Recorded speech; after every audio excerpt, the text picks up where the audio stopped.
naman ba? At nakaporma ka pa talaga? Kailangan kong umalis, Mitch, para maghanap ng trabaho. Trabaho? Baka babae. Kung hindi ka sana si Losa, hindi ako matatanggal sa trabaho. Bakit ako ang sinisisi mo? Eh, ikaw ang lapit ng lapit sa mga babae. Nagtatrabaho ako ng maayos. Wala akong ginagawang masama. Hay nako, Berto. Huwag mong ibahin ang usapan. Madumi lang talaga ang isip mo. Hindi madumi ang isip ko. Sinungaling ka lang talaga. Ako pa ngayon ang sinungaling? Nagsisimula ka na naman ng away? Bakit? Hindi ka pa ba nasanay? Sa bunganga mo? Parang hindi ka nga kontento na hindi magbunganga araw-araw. Sa ugali mo pa naman? Sinong babae ang makakatagal? Bahala ka na nga dyan. Mas mabuti pa pag nasa labas ako, nakakahinga ako ng maayos. Dito! Mabuti pa nga. Sige, umalis ka na. Puntahan mo na yung babae mo.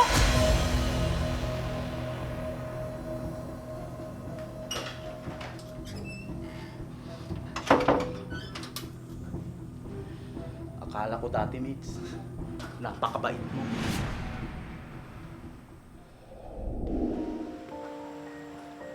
Ruby, baka napapagod ka na maglakad. Ayos lang ako, Berto. Pagkasama nga kita, nalilibang ako. Hindi ko namamalayan yung oras. Sana, lagi tayong ganito, Ruby. Oo naman, Berto. Tara, maupo muna tayo doon habang nagpapahinga. Sige.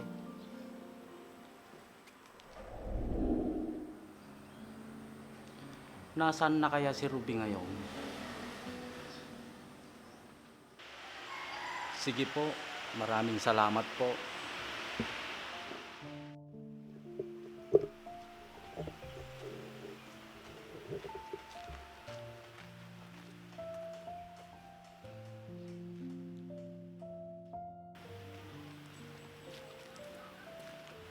Si Ruby ba yun? Siya nga. At papunta siya dito.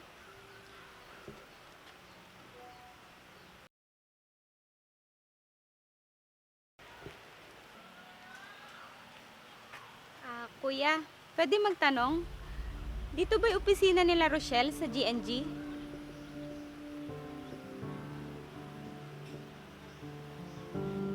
Berto? Sandali lang, Ruby. Sa dami-dami na makikita ko, ikaw pa! Patawarin mo na ako, Ruby. Hanggang ngayon ba, galit ka pa rin sa akin? Ayoko makipag-usap sa isang manloloko at sinungaling. Ruby, hindi ko sinasadya. Sa bagay, sino ba naman ang aamin sa kasalanan na ginawa niya? Hindi mo alam ang totoo, Ruby. Wala na akong dapat malaman pa. Patawarin mo na ako, Ruby. Hindi naman ako naging masaya sa buhay ko. Hinanap kita, pero bigla ka na lang umalis nung araw na yun, Ruby. Mabuti na yung ginawa ko para maging masaya kayo ni Mitch. Pero ikaw ang mahal ko, Ruby. Hindi si Mitch. Pero si Mitch ang pinakasalan mo at hindi ako. Naipit lang naman ako sa sitwasyon. Hindi mo na may babalik yun, Berto. Ruby, bumalik ka dito.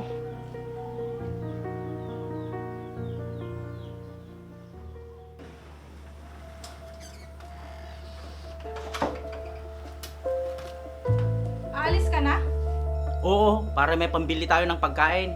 Mabuti naman. Kasi sabay-sabay ang mga bayarin natin. Di ba lahat ng kinikita ko, binibigay ko naman sa'yo? Oo, pero may binili kasi ako. Sana, inuna mo yung mga bayarin natin. Kung tutusin nga, sobra pa nga yung binibigay ko sa yung pera. Oo na. Anong magagawa ko? Eh, nagastos ko nga. Bahala ka na dyan, makaalis na nga. Berto! Berto! Kinakausap pa kita!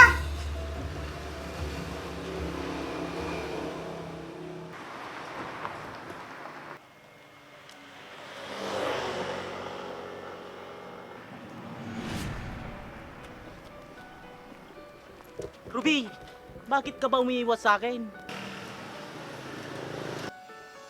Siguro hanggang ngayon, mahal mo pa rin ako, no? Talagang naisip mo pa yan? Bitawan mo nga ako, Berto. Baka mamaya may makakita sa atin. kausapin mo na kasi ako para hindi tayo ganito. Wala na tayong dapat pag-usapan pa. Meron, yung tungkol sa atin. Wala nang tayo, Berto. Tapos na yun. Hindi kita titigilan hanggat hindi kita nakakausap. Sige, papayag na ako para tumigil ka na.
Berto, mag-usap nga tayo. Bakit, Mitch? Anong problema? Ikaw ang problema. Anong sinasabi mo? Ito. Ano to? Anong ibig sabihin nito? Saan nanggaling yan? Kaya ba lagi kang wala dito sa bahay? Dahil sa babaeng yan? Alam mo ang totoo, Mitch? Ako ang asawa mo, Berto. Kaya tigilan mo ng kalokohan mo. Oo, asawa kita. Pero alam mo yung totoo? Pinakasalan kita dahil sa kalokohan mo. Pinanindigan kita kahit mali ka.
Berto?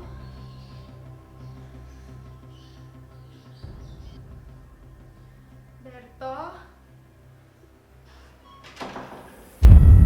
Ruby, Berto? Mitch?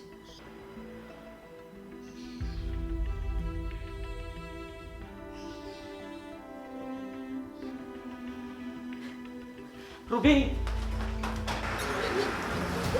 Ruby, magpapaliwanag ako. Bakit niya nagawa sa akin to? Akala ko ba mahal mo ko? Tapos gagawin mo sa akin to? Ruby,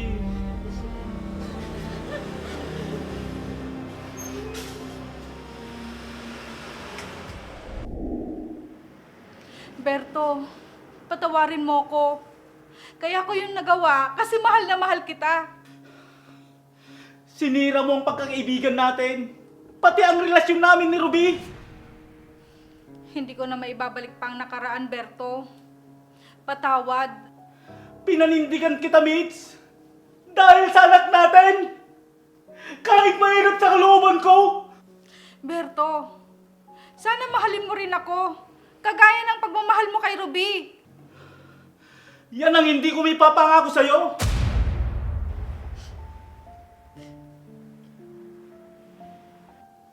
Hayaan mo muna ako, Mitch.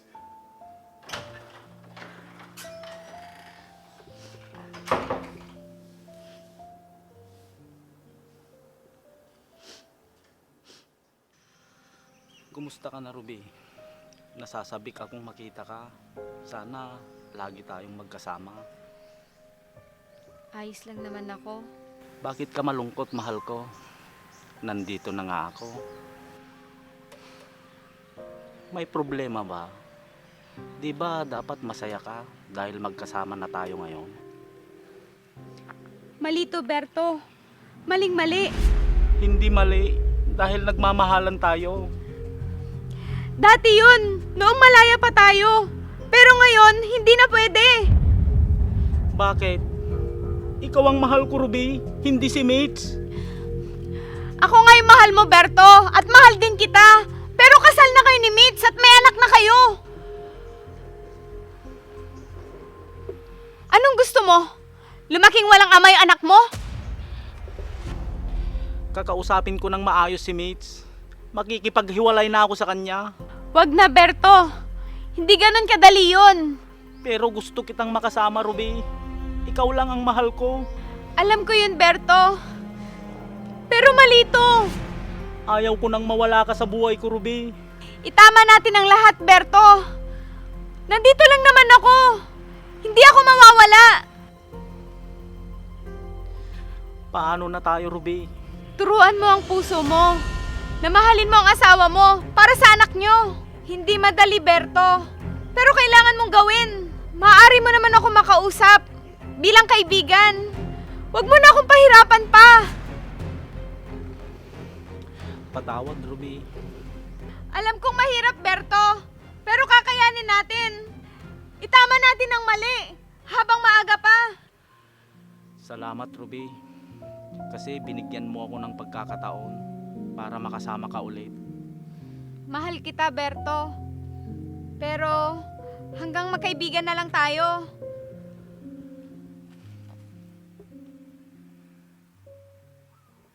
Mag-ingat ka palagi, Berto. At alagaan mo ang pamilya mo. Paalam. Ruby, mag-iingat ka rin palagi.